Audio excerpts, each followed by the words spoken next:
பொங்கலுக்கு வாங்கின கரும்பு நிறைய மிச்சமாக இருக்கா? அப்போ உங்களுக்கான ரெசிபி தாங்க இது. கரும்பு அல்வா செய்யலாமா? எப்படி செய்கிறதுன்னு வாங்க வீடியோவில் பார்க்கலாம்.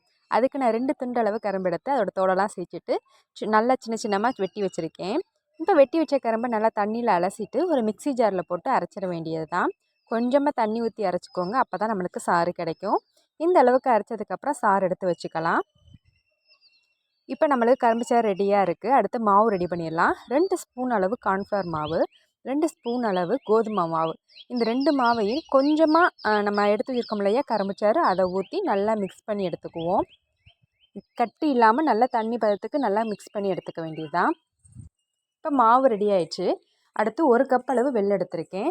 இப்போ அடுப்பில் பேன் வச்சுட்டு நான் நான்ஸ்டிக் வச்சுருக்கேன். 2 ஸ்பூன் அளவு நெய் ஊற்றி முந்திரி பாதாம் இது ரெண்டையும் நல்லா வறுத்து எடுத்துக்கலாம் பொன்னிறமாக. இப்போ நல்லா வறுத்தாச்சு. அடுத்து அதே பேனில் வந்து நம்ம எடுத்துகிட்டு கரும்பு சாறை ஊற்றிடுவோம். இப்போ நம்ம ஊற்றின கரும்பு சாறு வந்து நல்லா கொதிக்கணும். அப்போம்போது நம்ம எடுத்து வச்சுருக்க 1 கப்பு வெல்லத்தை போட்டுடலாம். கரும்பு கொஞ்சம் இனிப்பு இருந்துச்சுன்னா கொஞ்சம் வெல்லத்தை கம்மி பண்ணிக்கோங்க, இல்லை இனிப்பு கம்மியாக இருந்துச்சுன்னா வெல்லத்தை கூட்டிக்கோங்க.